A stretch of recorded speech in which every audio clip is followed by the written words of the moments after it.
Hi guys, আজকের ভিডিওটা হবে গেস হোয়াট আমার ফিশ ট্যাঙ্ক নিয়ে। ফিশ ট্যাঙ্ক বললে ভুল হবে, এটা কাইন্ড অফ ফিশ পন্ড বলতে পারেন, ছোটোখাটো ফিশ পন্ড, গরিবের ফিশ পন্ড। আমার অ্যাকুয়ারিয়ামও আছে, সো অ্যাকুয়ারিয়ামের ভিডিওগুলো আমার আদার্স ভিডিওতে আছে, আমার চ্যানেলে অনেক ভিডিও আছে, ওই আদার্স ভিডিওতে দেখতে পারেন। আর আজকে আমি হোম ন্যাচারাল একটা হোম পন্ড দেখাবো, যাদের কোনো যারা কম খরচ করে পন্ড বানাতে চান তারা দেখতে পারেন। তো আমার মনে হয় দেখতেই পাচ্ছেন পিছনে, এটা একটা বালতি, সিরিয়াসলি একটা 20 লিটারের বালতি। সো ওই বালতিতে আমি পন্ড করেছি। সো আমি দেখাতে যাচ্ছি যে এই পন্ডে কী কী ফিশ আছে, আর এই ফিশকে কীভাবে কেয়ার করবেন, কী কী দিতে হবে, সব আমি আজকে দেখিয়ে দেবো। ওকে, জাস্ট চলেন দেখাই আমার ফিশ ট্যাঙ্কটা। So guys, here you can see my little fish pond. এটা অ্যাকচুয়ালি ফিশ পন্ড বলা যাবে না, আমার এটা 20 লিটারের একটা বালতি। দেখতেই পাচ্ছেন কতগুলো ফিশ। আমি একটু প্ল্যান্টগুলো মুভ করে দেখাই। ও প্ল্যান্টগুলো এগুলো হচ্ছে যে ডার্ক উইট, আর এগুলো হলো যে হর্নওয়ার্ট। সো এগুলো দিলে গাপ্পি ফিশগুলো বেবিগুলো সেফ ফিল করে, আর পানিটা একটু ঠান্ডা থাকে। সো দেখতে পাচ্ছেন কতগুলো ফিশ। আমি একটু ফিশ ফুড দিয়ে দিই, দেখতে পাবেন এখানে পুরো ভরে যাবে, এতগুলো গাপ্পি ফিশ আছে এখানে। এগুলো সব গাপ্পি ফিশ। আমি অনেক কম গাপ্পি ফিশ এখানে ছেড়েছিলাম, বাট এগুলো ব্লিডিং এত ভালো যে পুরা ফিশ পন্ডটা পুরো গাপ্পি, বেবি এবং গাপ্পিতে ভরে গেছে। দেখতে পাচ্ছেন বড় বড় ফিশও আছে নিচে, খাওয়ার জন্য একদম পাগল হয়ে গেছে। আমি জাস্ট নর্মাল নোভা যেটা আছে, নোভা ওই ফিশ ফুডটাই খেতে দিই, ওটাই ওরা অনেক মজা করে খায়। আমি জুম করে দেখাই যে কতগুলো ফিশ এখানে, অনেক ফিশ আছে যেটা দেখাও যাচ্ছে না। নিচে আমি দিয়েছি নর্মাল গার্ডেন সয়েল দিয়েছি, গার্ডেন সয়েলের উপর একটু যে রেড স্যান্ড আছে ওটা দিয়েছি। সো দ্যাটস ওয়াই যে গার্ডেন সয়েলটা বেশি একটা ঘোলা হয় না, পানিটাকে ঘোলা করে না। আর এখানে যে ডার্ক ওয়েট আছে, কিছু প্ল্যান্ট আছে, আর এটা হলো হর্নওয়ার্ট, এটা লাইফ প্ল্যান দিলে হয় কি যে গাপ্পি, যে বড় বড় ফিশগুলো আছে, আপনারা যদি এটা আপনাদের গাপ্পি ফিশ যে যদি থেকে থাকে তাহলে জানবেন যে গাপ্পি ফিশ নিজের বেবি নিজেই খেয়ে ফেলার চান্স বেশি থাকে।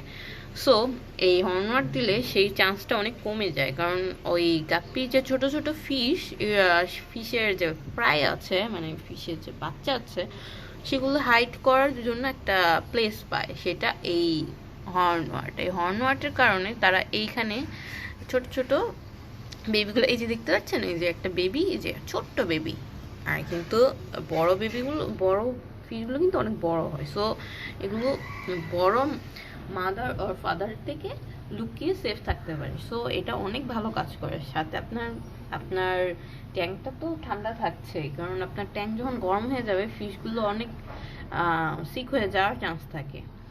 আর এখানে একটা এটাকে মেবি বলা হলো ব্যাম্বো গাছ বলে মনে হয়, ব্যাম্বো স্টিক বলে, আমি নামটা ঠিক বলতে পারছি না, বাট আমার যতটা খেয়াল আসছে সেটা এটাই বলছি। এটা পানিতে জাস্ট ফেলে রাখলেই হয়ে যায় ব্যাম্বো স্টিকগুলো, এগুলো একটু স্লো গ্রোয়িং।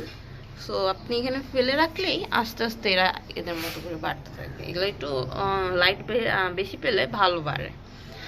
সো আবার উপর থেকে আপনি যদি এটা কেটে দিয়ে আরেকবার প্লেন করে দেন তাহলে আরেকটা হবে, আর এখান থেকে আরেকটা গ্রো করবে। সো এটা কন্টিনিউয়াসলি হতেই থাকে। হ্যাঁ, দেখতে পাচ্ছেন কতগুলো শ্রিম্পস, সরি শ্রিম্পস না, গাপ্পি ফিশ। আমার শিম্প আছে তো, সো আমি ভুলে শ্রিম্পস বলে ফেলি। সো আমার চ্যানেলে আরও শ্রিম্পসের আরও ভিডিও আছে, চিংড়িও আছে, রেড চিংড়ি, ব্লু চিংড়ি। আপনারা ভিডিওটা দেখতে পারেন, ওখানে কিছু ফুড নিয়েও কিছু ভিডিও আছে, সো ওগুলো দেখতে পারেন। দেখতে পেরেছেন কতগুলো কতগুলো গাপ্পি। আমি বারবার শিম বলে ফেলি। এখানে আরো ছোট ছোট ফিশ আছে, ওই যে দেখতে পাচ্ছেন লুকিয়ে আছে একদম। ওটা একদম ছোট বেবি তো, এর জন্য ওরা একটু লুকিয়ে আছে। ওরা মনে হয় নিউলি বর্ন হয়ে আছে, মেবি কালকে বা পরশু বা আজকে, আমি ঠিক টাইমটা বলতে পারছি না, বাট 2-1 দিনের মধ্যে হয়েছে এটা বলা যাচ্ছে, একদম ছোট সাইজ। আর এগুলো কিছুদিন হয়েছে, এর জন্য এগুলো এত অ্যাক্টিভ। এগুলো ভয় পায় না, একদমই ভয় পায় না, কিচ্ছু দেখে ভয় পায় না। ইভেন আমার হাত দেখেও ভয় পাবেন না। দেখেন দেখেন দেখেন, একটু সরে না, আমার হাতকে কামড় দিবে। দেখছেন দেখছেন, আমার হাতের আশেপাশে দিয়ে ঘুরে বেড়াচ্ছে, একটু ভয় পায় না বেবিগুলো। এই এই এই আমার হাতের উপর চড়ে বসবে নাকি?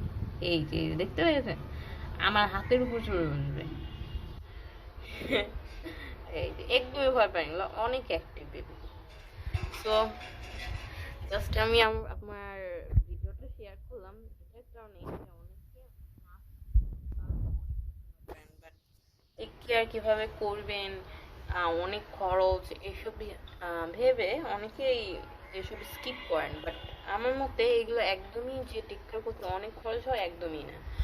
বিশেষ করবেন কি জানি না, আমার এই পণ্যে কোনো ফিল্টার নেই, ঠিক আছে, পুরা ন্যাচারাল টাইপের। আমি জাস্ট আমার বেলকুনিতে রেখে দিয়েছি, আর বেলকুনির একটা কোনায় যেখানে হালকা একটু আলো পড়ে, রোদ না, জাস্ট হালকা আলো পড়ে, সেখানে রেখে দিয়েছি। বেশি রোদে রাখা যাবে না, তাহলে এলজির প্রবলেম হয় আর ফিশের জন্য প্রবলেম হয়। আমি এখানে 20 লিটারের মতো, 20 না, আমি লিটারটা ঠিক বলতে পারছি না, লিটারটা মুছে গিয়েছে, অনেকদিন হয়েছে তো।